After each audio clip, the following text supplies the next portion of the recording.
om die Here te aanbid, om net bietjie in die teenwoordigheid van God te kom, en net stil te raak voor sy troon. En dis wat God vir my en vir jou sê, is raak bietjie stil voor my. Kom na my toe. Ek sê jou rus gee. Amen. As jy jou Bybel vanmôre het, ons gaan vanmôre baie Bybel lees.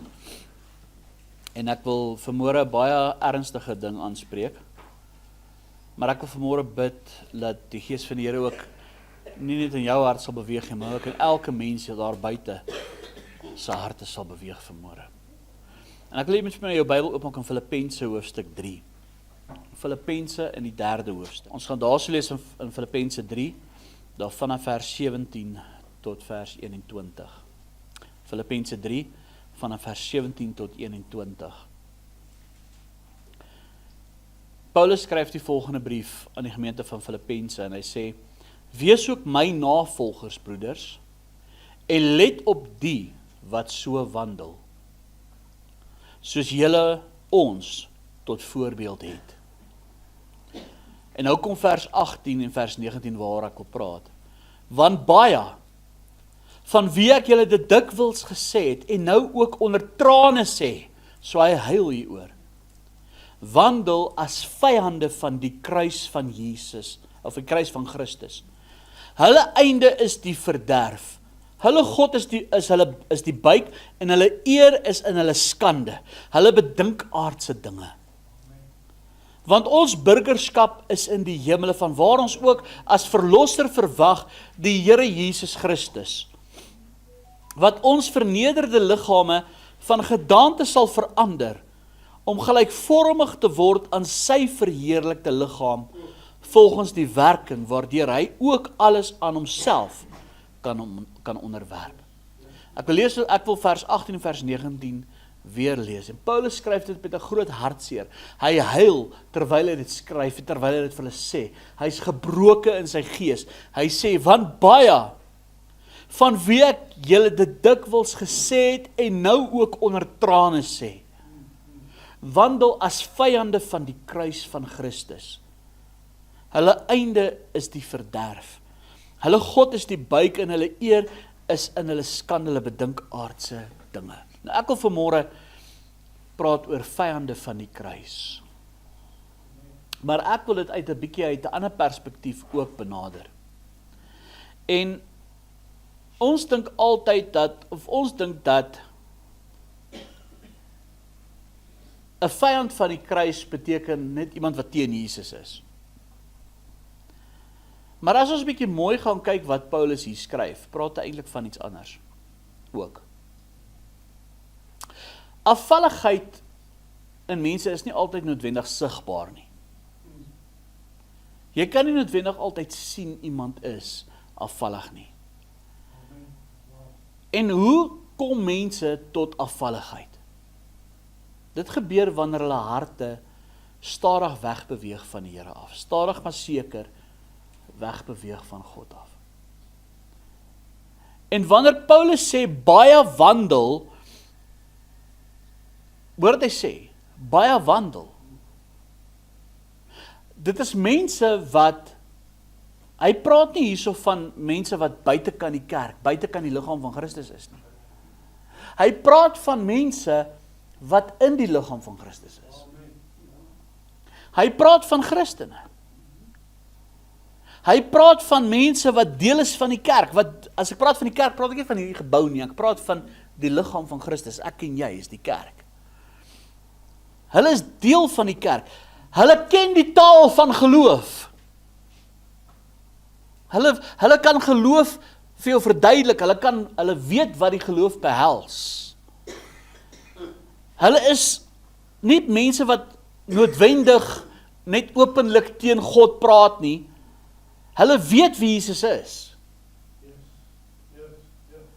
Hulle lyk reg, maar iets binne hulle hart en hulle gees, het begin verander. Daar het 'n verandering gekom, en stadig maar seker het hulle wegbeweeg van Christus af. Nou, twee gedeeltes wat ek wil hê, julle moet ook vir julle gaan neerskryf, ek gaan dit vir julle lees, julle kan dit net in julle Bybels na die tyd gaan opmerk, en julle ken ook hierdie gedeeltes, is 2 Tessalonisense 2, en ons praat baie van, want net voor die wegraping gaan plaasvind, wat sê die Here vir ons gaan gebeur? In 2 Tessalonisense 2 vers 3, 2 Tessalonisense 2 vers 3, sê, laat niemand julle op enige manier mislei nie, want eers moet die afval kom. En daai afvalligheid, in die Grieks het hy die tweeledige, is die woord apostasia, is 'n tweeledige betekenis. Dit beteken ja, die weggaan van die kerk, nou wat is dit? Die wegraping. En tweedens, hy sê afvalligheid onder die mensdom. So, maar in die kerk self, in die liggaam self, gaan daar 'n afval kom. Daar gaan 'n afvalligheid kom, selfs in die liggaam van Christus. En as ek kyk na die hedendaagse wêreld vandag, en dan jy sien dit. Jy beleef dit. Dis vir my merkwaardig om te sien hoe mense al hoe minder die Here dien. En in 1 Timoteus 4, in vers 1, 'n baie bekende gedeelte, 1 Timoteus, skryf Paulus ook aan Timoteus, wat 'n jong evangelis was, vers 1 en vers 2, hy sê die volgende, die Gees sê uitdruklik, so die Heilige Gees sê uitdruklik, wat beteken dit? Dis loud and clear, dit is, jy kan nie daarmee twyfel, jy kan nie daarteen praat nie, dit is hoe dit gaan wees. En wie het geopenbaar? Die Heilige Gees. Hy kan nie lieg nie. Hy sê die Gees sê uitdruklik, dat in die laaste tye, sommige van die geloof afvallig sal word, en verleidende geeste en leringe van duiwels sal aanhang. Nou luister, dan gaan hy verder in vers 2, hy sê, deur die geveinsdheid van leenaars, wat gebrandmerk is in hulle eie gewete. Hulle weet, wat hulle doen is verkeerd. Hulle weet wat hulle sê is verkeerd. Hulle weet wat hulle doen is verkeerd. Hulle weet wat hulle mee besig is nie reg nie. Maar hulle gewete het hulle so stil gemaak, dit pla hulle nie meer nie. En dit beteken daar gaan 'n afval kom. Mense gaan reg begin, maar hulle gaan wegval, en luister mooi wat hy sê van die kruis. En die afvalligheid gebeur nie oornag nie. Dis nie iets wat net so gebeur nie. Dis 'n proses. Dit is 'n stelselmatige proses. En dit begin onder andere, en dis 'n ding wat ek sien in die hedendaagse kerk, wanneer mense nie meer sensitief is vir sonde nie, en die gevolg van sonde nie. Hulle is nie meer sensitief daarvoor nie. Hulle dinge begin, hulle dinge pla hulle nie meer nie. As ek kyk jare terug, hoe dit was teenoor vandag, dan is dit eintlik vir my skok, as ek sien hoe in die tyd waarin ek groot geword het, daar was, hoe kan ek vir julle sê, julle sal weet waarvan ek praat, daar was nie lelike goed op TV nie. Daar was nie, die kerke was vol. Mense het die Here gedien, mense het nog omgegee vir mekaar. Daar was broederliefde. Daar was nie soveel hoerery en egbrekery. Kom gaan in mense kan maar vir my kwaad word as ek nou maar gaan sê, maar in my dae, hoe ek groot geword het, dit was 'n skande vir jou as jy kinders gehad het voordat jy getroud is. Dit was in die Bybel, praat ook onder andere, en gaan lees in 1 Korintiërs 7, onder andere daarvan, dit was 'n sonde geweest, was verkeerd geweest, as jy saam gebly het voor die huwelik. Dit was anders te geweest, vandag is dit 'n normaliteit. Mense is nie meer sensitief vir sonde nie. Weet julle wat, selfs die kinderstories vandag, dis verskriklik. Afvalligheid gebeur ook wanneer jy begin kompromeer. Wanneer jy kompromeer met dit wat verkeerd is, en jy wil dit regverdig.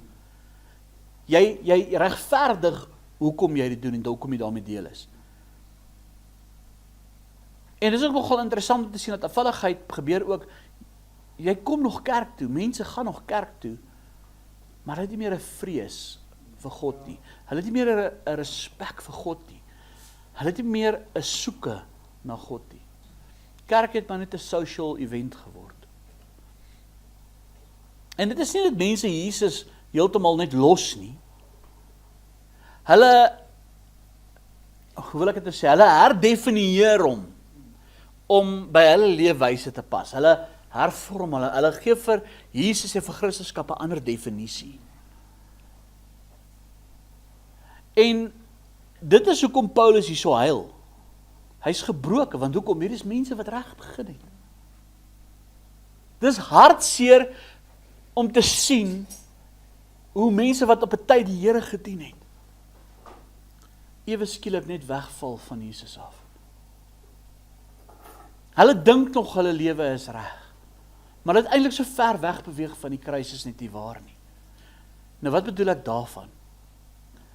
'n vyand van die kruis, onthou nou, dis tweeledig. 'n vyand van die kruis kan hierdie een wees wat Jesus openlik teenstaan, maar ek praat nou oor die ander aspek. 'n vyand van die kruis verwerp nie noodwendig vir Jesus nie.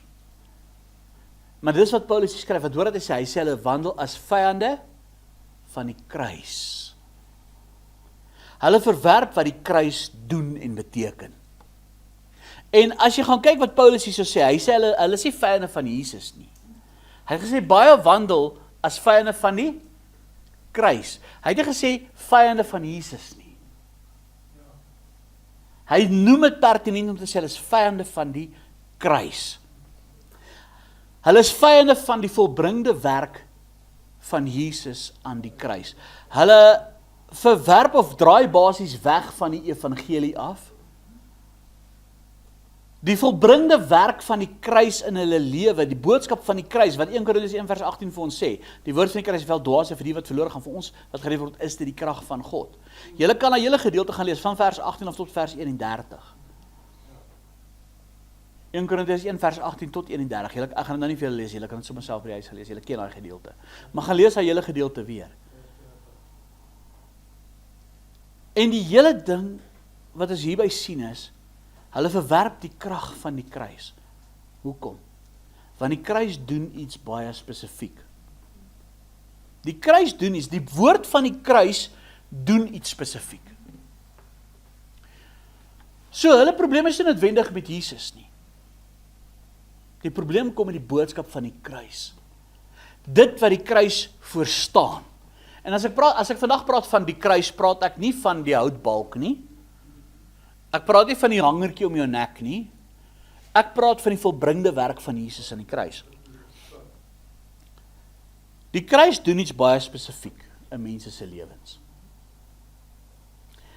Ek het dit nou nog aangehaal, maak vir my op in Galasiërs 2 vers 20. Ek preek geweldig baie oor hierdie gedeelte. En as ek een vers in die Bybel kan uitlig, en ek het dit al baie gesê, wat vir my baie beteken, is dit hierdie vers. Dit is Galasiërs 2 vers 20. En hierdie gedeelte sê die volgende, en dit is wat die kruis doen, luister mooi. Dit is wat die mense verwerp, dit is hoekom hulle as vyande van die kruis begin wandel. Want Galasiërs 2 vers 20 sê, ek is met Christus gekruisig, punt nommer 1. Ek is met Christus gekruisig. They don't like that. They don't like that. Ek is met Christus gekruisig, en ek leef nie meer nie, maar Christus leef in my. En wat ek nou in die vlees lewe, leef ek deur die geloof in die Seun van God, wat my lief gehad het, en homself vir my oorgegee het. Hy sê iets pertinent, ek is met Christus gekruisig, ek leef nie meer nie, maar Christus leef in my. En dis wat die kruis doen. Daar's 'n effek van die kruis in mense se lewe. En dit is dit. Die evangelie verander jou. Jy sien die kruis, die volbringde werk van Jesus, die evangelie, dat Jesus gekruisig is, begrawe is en opgestaan het. Wanneer jy daai hele beginsel grasp, wanneer dit jou lewe word, wanneer Jesus jou lewe word, en jou lewe is, bring dit die ou mens tot 'n einde. Die ou mens leef nie meer nie, kan nie meer bestaan nie. Die ou mens kan nie meer voortgaan nie. Dit breek jou onafhanklikheid breek dit af. Jy is nie meer onafhanklik nie. Jy word nou 'n afhanklike. Jy word nou afhanklik van genade. Jy word afhanklik van die kruis. Jy word afhanklik van Jesus se volbringde werk. Jy is nie meer op jou eie nie. Jy is nie meer onafhanklik nie. Jy is nie meer, ek wil so sê, jou eie baas nie. En dis wat mense nie like nie. Want die kruis vat jou ou self wat in beheer was weg. En hy maak jou totaal afhanklik. Totaal afhanklik van Jesus se volbringde werk aan die kruis. Nou hier kom die probleem. Dit is hoekom mense vyande van die kruis word. Hulle is nie vyande van Jesus nie. Hulle is vyande van die kruis. Hulle is vyande van die evangelie. Hulle is vyande van dit wat die kruis in hulle lewe doen. Want baie mense wil vergifnis hê. Baie mense, almal wil hemel toe gaan. Almal soek die seën van die Here. Maar hulle wil nie hê dat hulle ou natuur, hulle ou mens gekruisig moet word nie. Hulle wil nie hê die ou mens moet afsterf nie. Hulle wil nog steeds bly en doen soos wat hulle gedoen het. Hulle wil nie hulle geloof en hulle vertroue plaas in Jesus se volbringde werk nie. Maar hulle sal eerder na 'n ander uitweg soek. Hulle sal na 'n ander pad van redding soek. Hulle sal na 'n ander weg soek, na 'n ander uitkoms. Jesus is nie hulle alles nie. Wat doen hulle? Hulle glo in Jesus. Maar nie in die kruis wat hulle verander nie. 'n Kruis wat veroorsaak dat jy weergebore word nie. 'n Kruis wat veroorsaak dat jy verander word in 'n nuwe skepsel. Baie glo nie in 'n kruis wat red nie. Hulle soek 'n ander uitweg. Hulle soek hulle eie way, hulle eie manier van redding. Hulle metodes, hulle maniere, hulle dade, hulle werke. Hulle soek nie 'n kruis wat alleen die weg van redding is. Die weg van, baie mense soek 'n ander weg. Hulle wil nie aanvaar dat die kruis was genoeg vir my vrymaking, vir my verlossing, vir al daai goeders nie. Hulle soek 'n ander weg.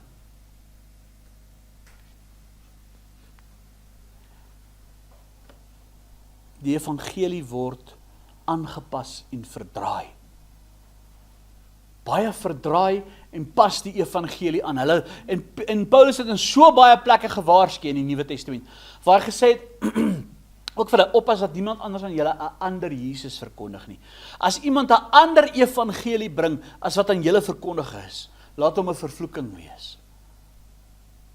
Jy sien, in vandag se tyd, kyk ek net na ons eie mense, kyk net na ons eie mense, en ek kyk hoeveel afvalligheid is daar eintlik onder die kerk. Hoeveel sektegroepe is daar? Hoeveel mense is besig met ander goed behalwe die evangelie? Hoeveel mense preek ander goed behalwe die kruis? Hoeveel mense preek ander goed behalwe Jesus en hom as gekruisigde? Hoeveel weg tot reddings is daar? Hierdie een wil die Sabbat onderhou, daai een wil name gebruik, hierdie ene wil feeste doen, hierdie een wil wette doen, daai ene wil 'n volk wees, hierdie ene wil daai spesiale persoontjie wees, hierdie ou wil sy eie kop volg, hierdie ou het 'n weg tot redding, hierdie ou het 'n weg tot... Daar's net een weg. Jesus sê, ek is die weg, die waarheid en die lewe. En niemand gaan die Vader behalwe deur my nie. Daar is net een evangelie, dat Jesus gekruisig is, begrawe is, en dat hy weer opgestaan het. Dit is die evangelie. En kyk nou wat sê Paulus hierso. Baie wandel, en ek sê dit onder trane, in die laaste tyd, as vyande van die kruis. Wat is die grootste aanslag wat ons vandag beleef? Is teen die evangelie. In ons eie land wil Christene se monde gesnoer word. Ek dink as in Kanada het ek nou gesien, het hulle basies godsdiens, of ek wil sê Christendom, as jy net uit die Bybel uit vir iemand iets quoteer of iets sê, kan jy aangekla word. Hulle wil dieselfde hier doen. Hulle wil die kerke reguleer, hulle wil ons reguleer. Ek gaan vir julle sê, daar gaan, en hoor my mooi, dit gaan gebeur. Een of ander tyd. Een of ander tyd gaan dit gebeur.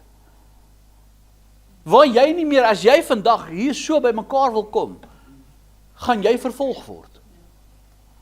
In China is dit klaar so. Baie lande in die wêreld, ek het gaan kyk na die aand, was al 'n hele klomp lande, wat al openlik Christendom met verban het, en soos selfs die Bybel net, as jy net iets sê, wat kan hulle kriminele klagtes teen jou lê.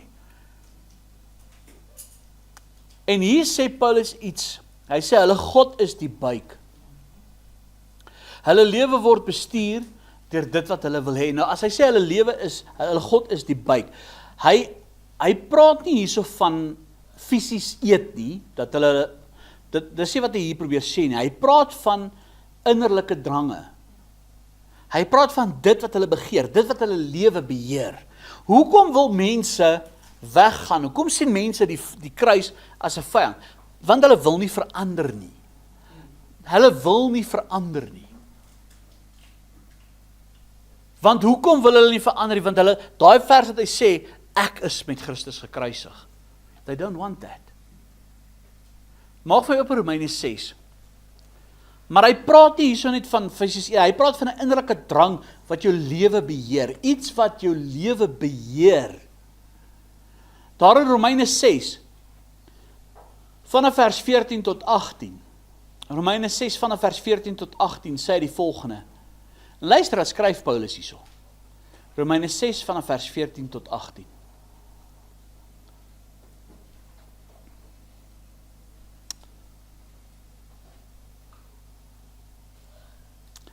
Romeine 6 vers 14 tot 18. Want die sonde, hoor wat hy nou mooi sê, sal oor julle nie heers nie, want julle is nie onder die wet nie, maar onder die genade. So hy sê in die eerste plek dis presies wat ek ons net nou gesê het, mense wil nie verander nie. Ek is met Christus gekruisig. Eerste wat hy so sê, die sonde sal oor julle nie heers nie. Jy is nie meer 'n slaaf van sonde nie. Want julle is nie onder die wet nie, maar onder die genade. Julle staan onder die evangelie. Die evangelie het iets in jou verander. Hy sê, wat dan? Sal ons sonde doen omdat ons nie onder die wet is nie, maar onder die genade? Hy sê, nee, stellig nie. Weet julle nie dat aan wie julle julleself as diensknegte tot beskikking stel om hom gehoorsaam te wees, dat julle diensknegte is van hom aan wie julle gehoorsaam is nie? Of van die sonde tot die dood, of van die gehoorsaamheid tot geregtigheid. Hy sê, jy kan dit een van die twee hê. Hy sê, maar ons dank God, dat julle wel diensknegte van die sonde was, maar van harte gehoorsaam geword het aan die voorbeeld van die leer wat aan julle oorgelewer is, en vrygemaak van die sonde, het julle diensbaar geword aan die geregtigheid. Jy sien, omdat jy nou vrygemaak is van die sonde, het jy diensbaar geword aan geregtigheid. Presies wat Galasiërs 2 vers 20 sê. Ek is met Christus gekruisig. Ek leef nie meer nie, maar Christus leef in my. En wat ek nou in die vlees lewe, leef ek vir die Seun van God, leef ek vir Jesus. Hoekom? Omdat die evangelie, omdat die kruis my verander het. En dis wat mense nie lekker verstaan baie keer nie. En dis hoekom mense hoe kan ek sê, 'n vyand van die kruis word. They don't like change, hulle wil nog steeds dieselfde bly.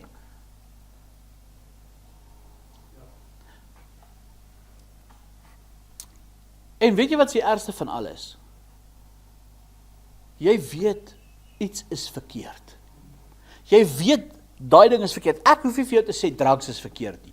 Ek hoef nie vir jou te sê drank is verkeerd nie. En as ek dit nou weer sê, dan gaan ek weer 10,000 WhatsApps en boodskappe kry. Ja, maar wat sê jy ding van brassery? Jy weet eers wat brassery beteken, ek gaan lees jy se woordeboek. Dan praat ons oor dit. Die derde ding is so van, ja, maar wat van die ander sondes? Luister wat ek vir jou probeer sê. Wat is sonde? Wat is sonde? Jy breek die wet. Jy leef nie volgens dit nie. Nou, maar ons is nie onder die wet nie, presies. Ons is vrygemaak van die wet. Christus het ons skuld betaal. Hy het ons vrygekoop van die sonde, hoekom wil jy nog daarin bly?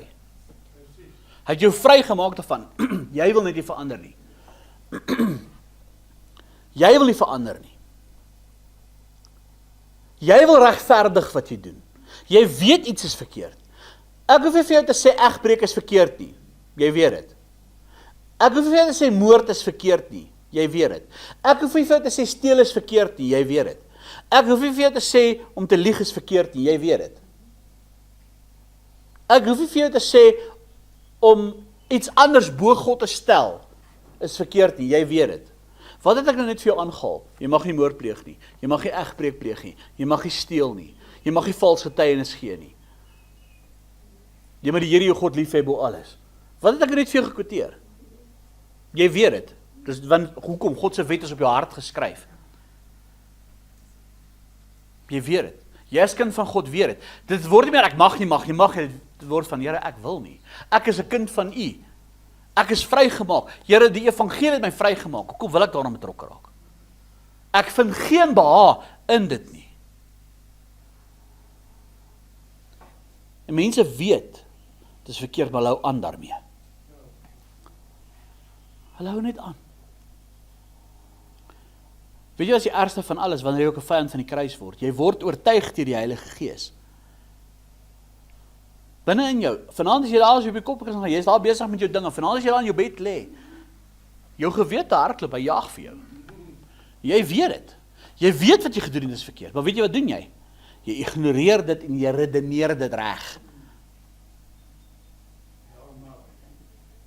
Jy verdedig dit. Jy kies wat jy wil hê, bo wat God sê in sy woord. Raai wat het jy geword? 'n vyand van die kruis. Jy gaan lynreg teen dit wat die kruis beteken. Dink nou is jy baie hard en kras. I'll rather preach this way and see you in heaven than stay quiet and see you and let you burn in hell. Weet jy wat ek vandag vir jou sê? Ek sal liewer te hard en dit vir jou in jou gesig sê, as dat ek stil bly en jy moet in die hel op eindig en ek moet jou dan voor God rekenskap gee.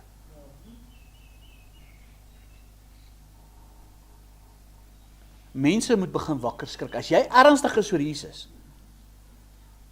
hou op om te wandel as 'n vyand van die kruis. Die kruis gee jou, hoor my wat ek sê, gee jou nie net vergifnis nie. Ons het vergifnis ontvang deur Jesus se volbringe werk, maar dis nie al wat ons ontvang het nie. Ons het nog meer ontvang. Die kruis gee ons ook die krag om nee te sê. Die kruis gee ons ook die vermoë om vry te kan staan en vry te kan wegstap van sonde af. Dis 'n keuse. Weet jy wat beteken jou gewete? Wat is jou gewete in Engels? Your conscience. Weet jy wat beteken die woord conscience? Dis 2 woorde. Con en science. With and knowledge. You sin, jou gewete, is 'n getuienis that you've sinned with knowledge. As jy sonde doen, weet jy dat dit sonde is?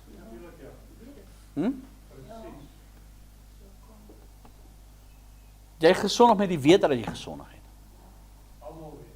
Nou sê jy, maar enkel ons is nie volmaak nie. Presies. Dis hoekom ek onder die kruis lewe, dis hoekom ek onder genade leef. Want alhoewel ek nie volmaak is nie, iets in my het verander dat ek dit nie wil doen nie. Daar's 'n verskil tussen iemand wat doelbewus wandel in sonde en daar's 'n verskil tussen iemand wat in 'n sonde val en iets verkeerd doen. Nie een van ons is sonder sonde nie, ons almal doen dinge verkeerd. Maar daar's 'n verskil tussen iemand wat dit doelbewus aanhou doen met die oortuiging van die Heilige Gees en 'n verskil tussen iemand wat 'n fout gemaak het en geval het. Daai persoon wat geval het, staan op en sê, Here, ek is jammer. Die Heilige Gees oortuig hom, jy was verkeerd. Daai persoon se hart is, Here, ek is jammer. Ek kom nou toe met berou, Here, het my hart gebreek, omdat ek is stikkend, Here, omdat ek verkeerd gedoen het, want Here, dit veroorsaak dat daar 'n skeidsmuur tussen ons kom. En dan sê die Here, as julle sondes bely, ek is getrou en regverdig om dit te vergewe. Ek is meer as dit. Ek het jou vergewe, Here, verlede en toekomstig. Maar die persoon wat doelbewus wandel in dit, sy sonde pla hom nie. Hy het geen berou daaroor nie.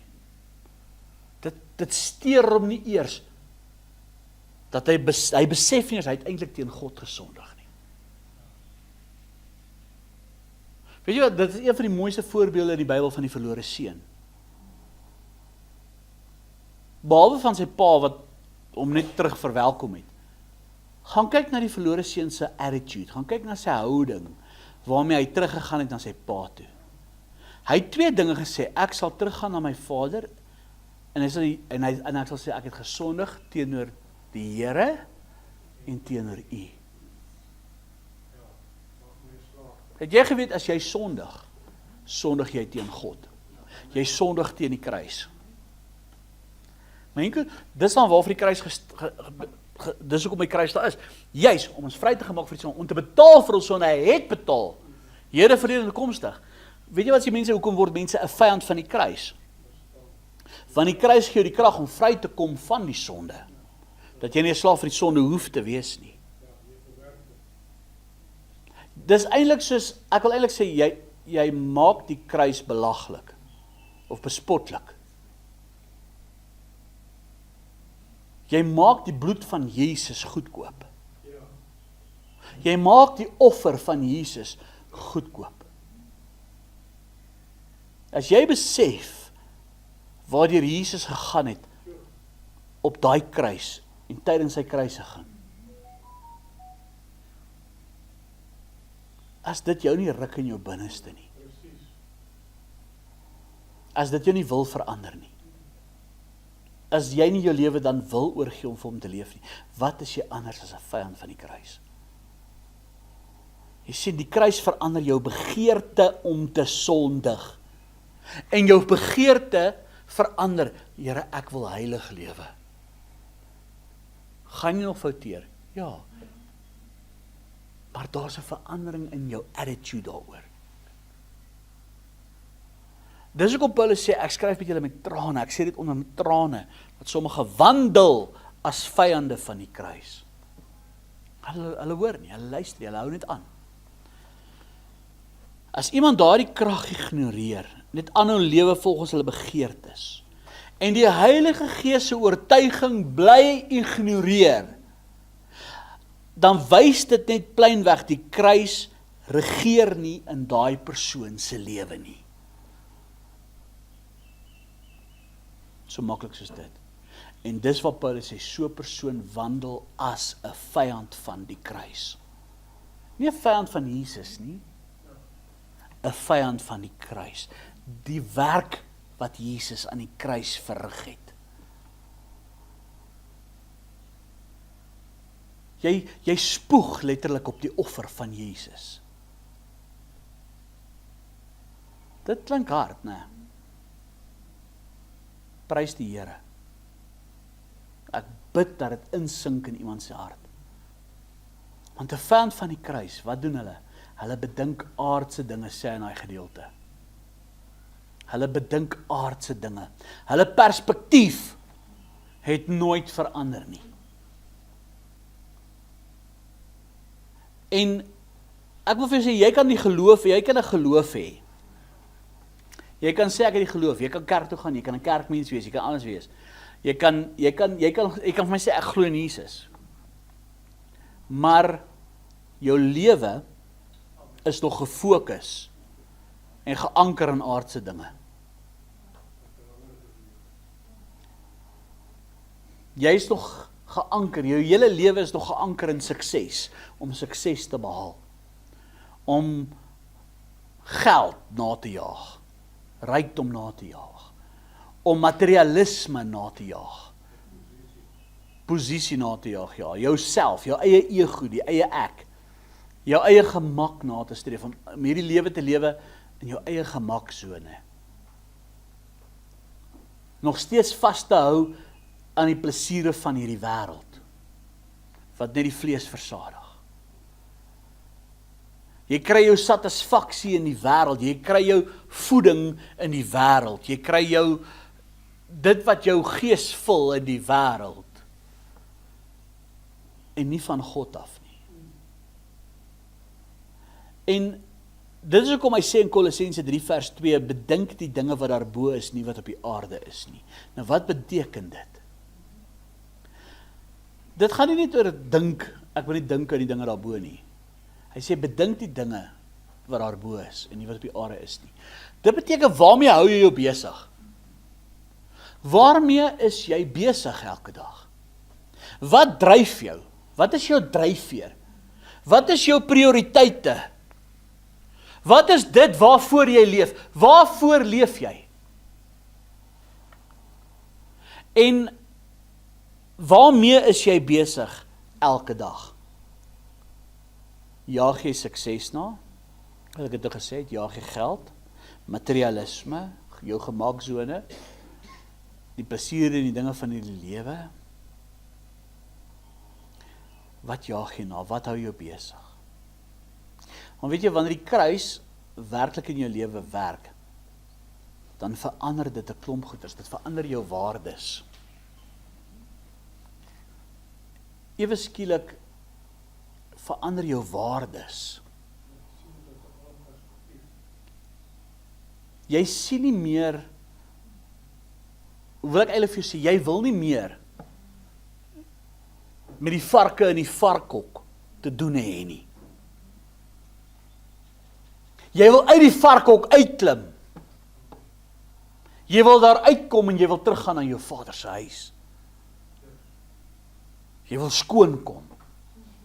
Jy wil wegkom van ongeregtigheid. Jy sien jou waardes verander. Ewe skielik begin jy te leef, jy kan agterkom, maar weet jy, Jesus leef in my. Hierdie vriende is verkeerd. Hierdie pelle is verkeerd. Hierdie mense met wie ek te doen het, is 'n slegte invloed. Ek wil nie met daai dinge deel nie. Dit wat ek elke dag, my waardes verander. Dit waarna ek kyk, dit waarna ek luister. Die manier hoe ek optree. Word jy nie weer holier than thou? Nee. Nie holier than thou nie. Die verskil is net, Jesus leef in my, hoekom wil ek my meng met die semels, dat die varke my opvreet? Jy sien, want die vyand van die kruis wil in die semels wees. Jy sien, as die kruis werklik in jou lewe werk, verander dit jou doelwitte. Wat bedoel ek daarby? Jy leef nie meer om iets te bereik op hierdie aarde nie. Jy leef nie meer om iets op te bou nie. Jy het nie jou mikpunte, jou planne wat jy maak, is nie meer oor jou nie. Gaan nie meer oor dit om sukses op hierdie aarde te behaal nie. Jy het 'n ander doelwit. Jy begin leef vir Jesus. Jy begin leef met die doelwit om die ewige lewe te bereik. Jy begin leef om God te behaag. Jy het een doelwit en dit is om by Jesus te wees. Dis wat Paulus gesê het, toe hy gesê het, ek het alles in my lewe, het ek as drek beskou. En ek het dit neergelê en ek hardloop, die wedloop, die oog gefestig op Jesus. Hy sê, ek het dit alles as drek beskou, ek het dit alles neergelê. En ek strek my uit na wat voor is, om die hoë roeping in Christus te beerf. Dis elke kind van God, elke geesgevulde kind van God, se dryfveer elke dag. Here, vandag wil ek leef om die einddoel van aan die einddoel van my lewe, die prys van die ewige lewe te behaal. Ek kan nie daarvoor werk nie, ons werk nie vir ons redding nie. Maar ek bewaar alles in my, sodat ek nie wegval. Sodat my prys nie van my af weggesteel kan word nie. Sodat die prys van Jesus aan die kruis nie goedkoop gemaak word nie. Ek bewaar my. My doelwitte in die lewe verander. Ek leef om God te behaag. Nie om mense te please nie. Ek word nie meer 'n people pleaser nie. Ek is nie meer 'n people pleaser nie. Ek leef vir een doel, vir Jesus. Dit verander die dinge, wanneer die kruis in jou lewe 'n werklikheid is, verander dit die dinge wat in jou lewe belangrik is. Ewe skielik kom jy agter, dit wat vir jou belangrik was in hierdie lewe, is nie meer belangrik nie. Weet jy wat kom ek agter in hierdie laaste tyd? Die Here is besig om sy kinders los te maak van hierdie wêreld. Vir 'n rede. Want daar's 'n bassein wat gaan blaas. Daar's 'n rede hoekom hy ons losmaak van hierdie wêreld. Daar's 'n rede hoekom hy vir ons sê, wees heilig.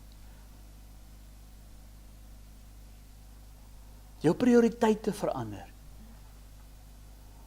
Dit wat belangrik was, is nie meer die belangrikste nie. Jou belangrikste prioriteit is om God te behaag. Deur geloof. Jy leef as iemand wat op pad is na 'n ander wêreld, wat op pad is, wat nie eintlik, wat hierdie, jy begin leef dat met die leefstyl of die lewenswyse, dat hierdie wêreld is nie jou blyplek vir ewig nie. Jy gaan net nie deur. Jy jaag nie meer die dinge van die wêreld nie. Jy streef om vir Jesus te leef, vir sy koninkryk iets te beteken. Juis omdat die kruis jou verander het. Nou dit beteken nie, jy moet nie gaan werk nie, jy moet nie goed, dis nie wat ek sê nie. Daar waar die Here jou geplant het, dit is waar jy verander. Jy begin leef vir die ewige lewe. Wat doen 'n vyand van die kruis? Hy bly gefokus op hierdie lewe. 'n Vyand van die kruis se doelwit is om op hierdie aarde en hierdie wêreld iets te bereik. Sy doelwit is om in hierdie wêreld die status te hê. Is om in hierdie wêreld hoe wil ek sê, in hierdie wêreld bymekaar te maak. En hulle bou in hierdie wêreld asof hierdie wêreld permanent is. Hulle bou in hulle lewe in hierdie wêreld asof hierdie wêreld permanent gaan wees. En raai wat? Hierdie wêreld met al sy dinge gaan vergaan. Ek wil eintlik vir jou so sê so wat Jesus vir hulle gesê het. Dis soos die dwaase man wat sy huis op die sand gebou het. Jy sien, die vyand van die kruis, met daai mentaliteit, hy's naby, want hoekom? Hy's nie 'n vyand van Jesus nie. Maar die kruis het hom nie verander nie. Hy behoort nog aan hierdie wêreld. Jy kan nie vir my sê, jy het jou hart en jou lewe vir Jesus gegee. Jy kan nie vir my sê, jy's 'n Christen. Jy kan nie vir my sê, jy's 'n kind van die Here. Maar jou lewe is nie verander nie. Jy kan nie dieselfde bly nie.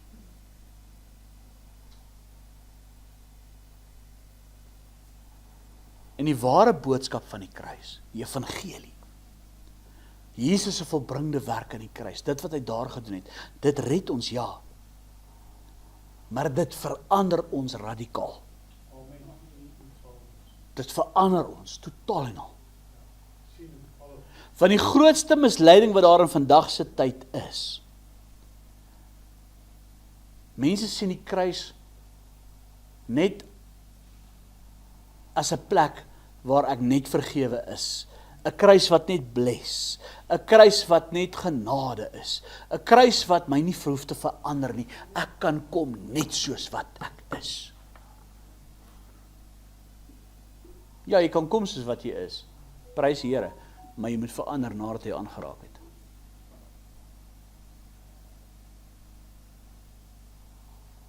Weet jy wat is baie interessant? Daai vrou wat hulle gevang het in oorspel. Jesus het daar nie veroordeel nie.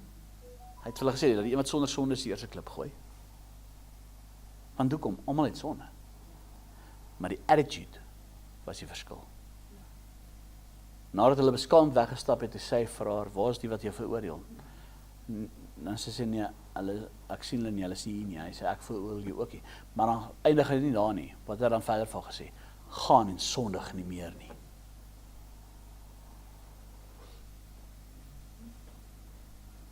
Jy sien daar moes 'n verandering. Hy het haar genade gegee, hy het haar ontmoet waar sy was. Maar hy het vir gesê, hier is ek gee jou genade. nou moet jy change. En dis wat die krag van die kruis is. Die kruis gee vir ons daai krag om te verander. En dis die grootste besluiting vandag. Once saved, always saved. Eens gered, altyd gered. Ja, weet jy wat? As jy in Christus is jy gered. As jy in Christus is jy gered. Maar, weet jy wat? Hierdie hele teaching vandag kanselleer once saved, always saved. Net die feit wat hy gesê het, baie wandel as vyande van die kruis. Hy praat met die kerk. Hulle het vyande van die kruis geword.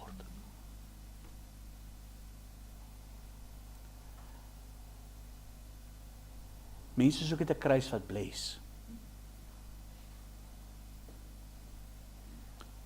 Kyk my ma, dis net prosperity voor en agter. Dis net health, wealth and happiness. Jy hoef nie te change nie, man. Ek sien nou die dag, ek moet vir hulle daai video stuur, ek wil nie as die ou se naam noem nie, ek wil nie as die krediet gee nie, want dan gaan mense weer spiteful wees om te gaan soek. Sien ek 'n prediker, 'n wel wêreldbekende prediker. En Afrikaans prediker. Stap hy in sy kerk rond. Sê, het iemand vir my 'n sigaret? Het jy 'n sigaret? Dis nie sonde nie.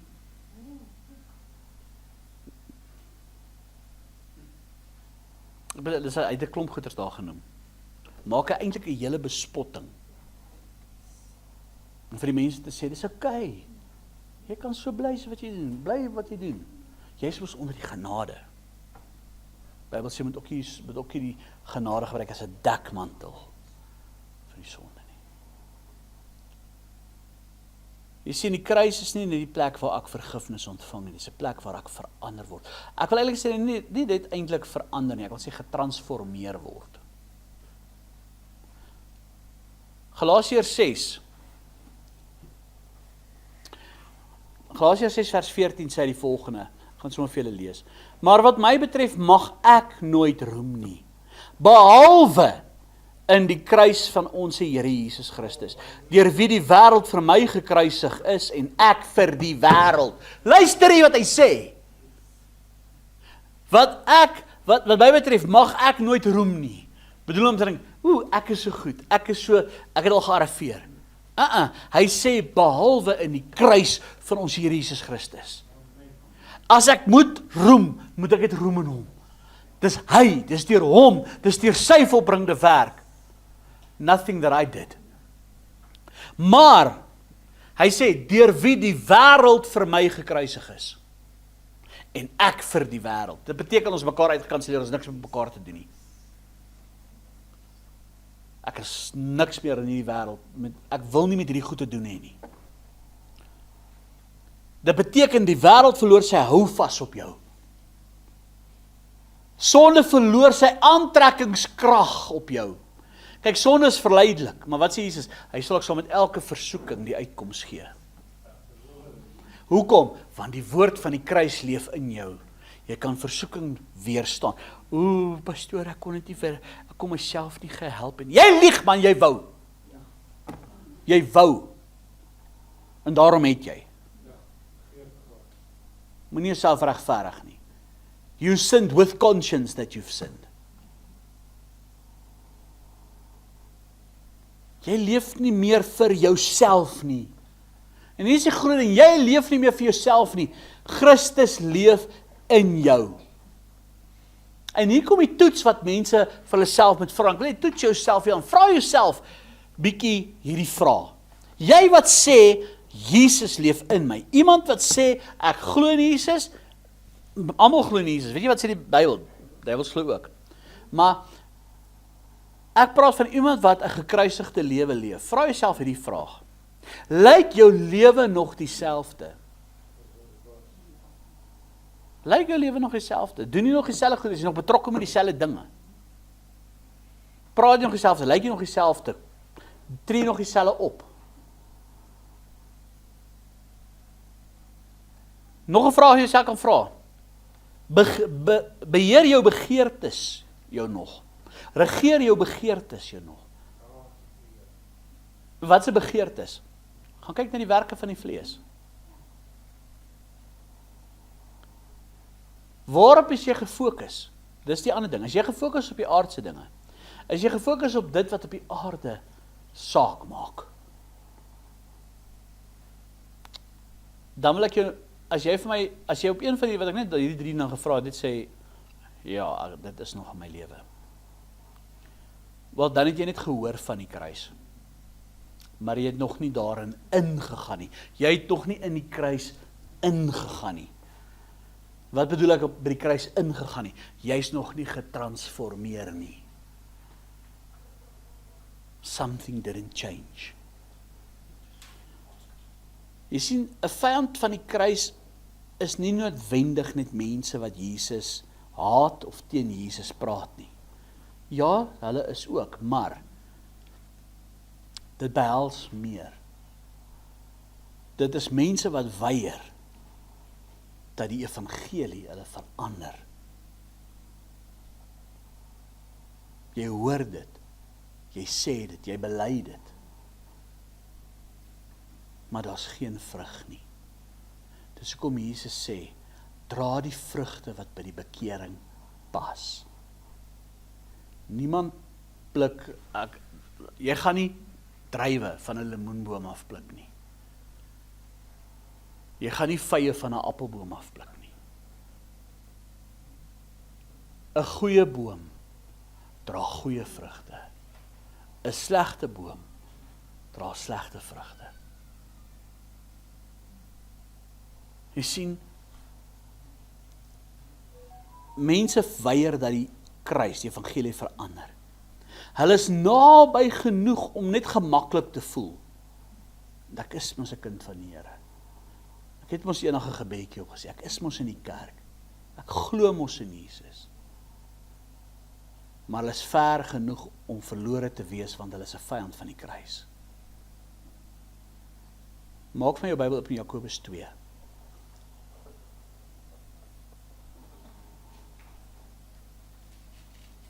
Jakobus is daar aan die agterkant van jou Bybel. Jakobus hoofstuk 2.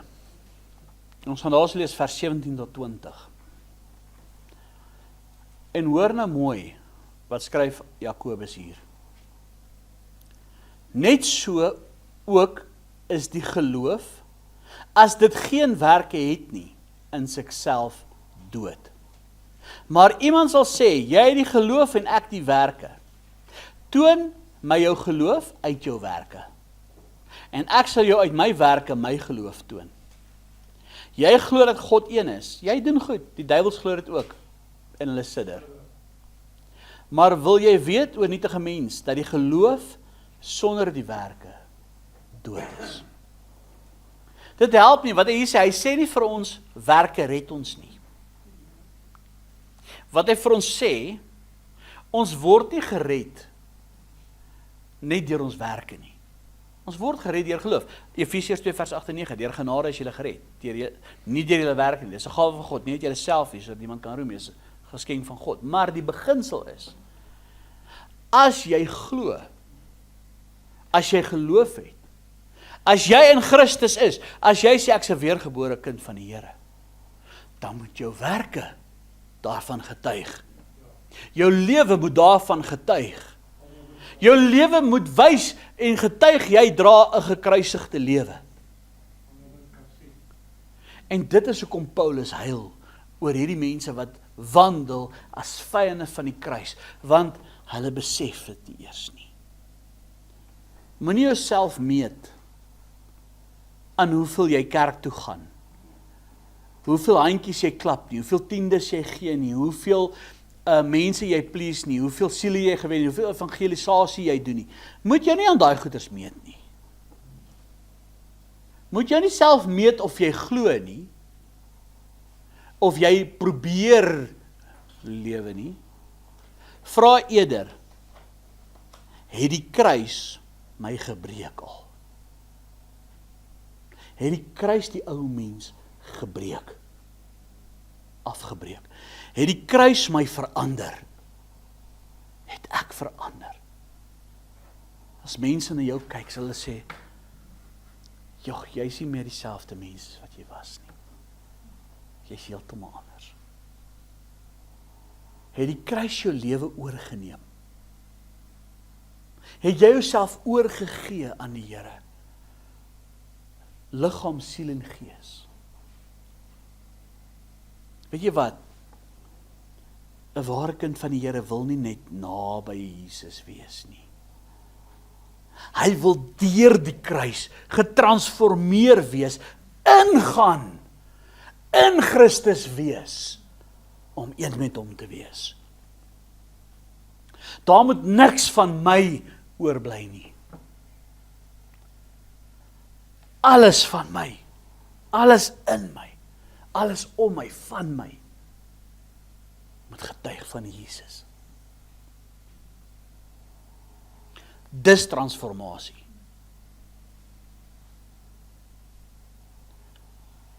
Ek wil afsluit met Kolossense hoofstuk 3. En ek wil ons gaan hom saam lees. Dis 'n lang gedeelte, Kolossense. As jy by Galasiërs was, kry jy Filippense. Kry jy Galasiërs, Efesiërs, Filippense, dan kry jy Kolossense.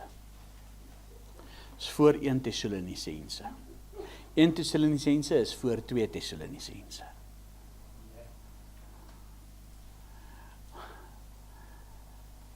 Kolossense hoofstuk 3. Iets kom net by my op. Ek het ons nou gepraat van conscience. Kolossense. It's a call to your senses. Hè? It's a call to your senses. Kom tot jou sinne. Net vir interesse. Dit is nie regtig wat dit beteken nie. Dit is maar net, ek sê nou aan gepraat van with science, with conscience. Ja, okay, Kolossense. Dis 'n call tot jou sense. Okay. Kolossense 3. Kom ons lees daar, ons gaan na hele gedeelte lees vanaf vers 1 tot 25. Hoor nou mooi wat skryf Paulus hierso. Luister baie mooi. Ek gaan dit stadig lees. As julle dan saam met Christus opgewek is. Nou hoor hierso mooi. In Romeine 6 sê hy, ons is begrawe in die dood in die doop. In Christus. Net soos wat Christus uit die dood het opgestaan, het ons ook so opstaan om in 'n nuwe lewe te kan wandel. Wat sê dit vir jou? Is transformasie. As julle dan saam met Christus opgewek is, wat sê hy? Soek die dinge daarbo waar Christus is en aan die regterhand van God sit. Bedink die dinge wat daarbo is, nie wat op die aarde is nie. Want julle het gesterwe en julle lewe is saam met Christus verborge in God. Wanneer Christus, wat ons lewe is, geopenbaar word, wat is dit, by die wegraping, hè? Dan sal julle ook saam met hom in heerlikheid geopenbaar word. Maak dood dan julle lede wat op die aarde is, naamlik hoerery, onreinheid, hartstog, slegte begeertes en gierigheid, wat afgodediens is, waardeur die toorn van God oor die kinders van die ongehoorsaamheid kom, waarin julle ook vroeër gewandel het, toe julle daarin geleef het, maar nou moet julle ook dit alles aflê, naamlik toorn, woede, boosheid, laster, skandelike taal uit julle mond, lieg nie vir mekaar nie, omdat julle die ou mens met sy werke afgelê het, en julle met die nuwe mens beklee het, wat vernuwe word tot kennis na die beeld van sy skepper, waar daar nie Griek en Jood en bestuurder en onbestuurder, barbaar, skug, slaaf, vryman is nie, maar Christus is alles en in almal. Beklee julle dan as uitverkorenes van God, heiliges en geliefdes, met innerlike ontferming, goedertierendheid, nederigheid, sagmoedigheid, lankmoedigheid, die vrug van die Gees, Galasiërs 5 vers 22, né? Verdra mekaar en vergewe mekaar as die een teen die ander 'n klag het, soos Christus julle vergeef het. So moet julle ook doen. En beklee julle bo dit alles met die liefde wat die band van die volmaaktheid is. En laat die vrede van God, waartoe julle ook in een liggaam geroep is, in julle harte heers, en wees dankbaar. Laat die woord van Christus ryklik in julle woon, in alle wysheid. Leer en vermaan mekaar met psalms en lofsange en geestelike liedere, en sing in julle hart met dankbaarheid tot eer van die Here. En wat julle ook al doen in die woord of in daad, doen alles in die naam van die Here Jesus en dank God die Vader deur hom. Vroue, wees julle mans onderdanig, soos dit betaamlik is in die Here. Manne, julle moet julle vroue lief hê en nie teen hulle verbitter word nie. Kinders, julle moet julle ouers in alles gehoorsaam wees, want dit is die Here welbehaaglik. Vaders, moenie julle kinders terg nie. Daai terg beteken nie met hulle speel nie. Daai terg beteken moet hulle nie afbreek nie. Sodat hulle nie moedeloos word nie. Diensknegte, julle moet julle Here na die vlees in alles gehoorsaam wees. Wat bedoel hy daar? Daar waar jy werk, respekteer jou die gesag bo jou. Dan gaan hy verder, hy sê, nie met oë dien soos mense behaars nie, nie 'n people pleaser wees nie, né? Maar die eenvoudigheid van hart, omdat julle God vrees. En wat julle ook al doen, doen dit van harte soos vir die Here en nie vir mense nie. Omdat julle weet dat julle van die Here die erfenis as vergelding sal ontvang, want julle dien die Here Christus. Maar wie onreg doen, sal die onreg wat hy gedoen het, terug ontvang. En daar is geen aanneming van die persoon. Nou, ek wil vir jou sê, die vraag wat ek vir jou vandag wil vra, gaan vat die Kolossense. Gaan werk om deur hierdie week. En vra jouself af, het ek 'n vyand van die kruis geword? En as jy besef, ek speel nou op gevaarlike terrein, prys die Here. Luister na die oortuiging van die Heilige Gees. Gaan na die Here toe. Gaan bely dit voor die Here. Kom weer terug na Jesus toe. Vra die Here, Here verander my. Vul my met die Heilige Gees. Lewe jou lewe vir Christus. Op die einde van die dag is dit al wat jy gaan hê. As jy Jesus het, het jy die lewe. As jy Jesus nie het nie, het jy nie die lewe nie. En ek wil vir jou sê, op die einde van die dag, dis al wat saak maak. Die dinge in hierdie wêreld, dit gaan verby. Die swaar in hierdie wêreld, dit gaan verby. Die verliese, die verdriet, die hartseer in hierdie wêreld, dit gaan verby. Die dinge wat jy opbou, selfs die goed in hierdie wêreld, dit gaan verby. Een ding gaan bly staan. As jy nie Jesus het nie, het jy niks. Moenie 'n vyand van die kruis word nie. Bewaar jou pand. Jy's duur gekoop deur die bloed van Jesus. Die woord van die kruis is wel dwaasheid vir die wie verlore gaan. Vir ons wie gered word, is dit die krag van God. Amen. Kom ons sluit af. Vader, baie dankie vanmôre vir hierdie woord. Dankie Here dat hierdie woord vanmôre ons dit kon openbaar maak, Here. En ek wil bid, Here, dat hierdie woord tot been en murg sal sny. En Here, dat dit mense se harte sal aanraak. En dat mense sal self ondersoek doen. En Here, dat ons weer sal terugkeer na U toe, Here. En U dien soos wat ons moet, Here. Here, as ons sê ons het ons lewe oorgegee. Here, dat ons lewe ook daarvan getuig dat U in ons leef. Dat ons een is met U. Here, seën vanmôre hierdie woord in ons harte. Heilige Gees sal U die naprediker wees. En hierdie saad wat gesaai is vanmôre laat groei in mense se harte. Ek bid dit vanmôre in Jesus naam. Amen.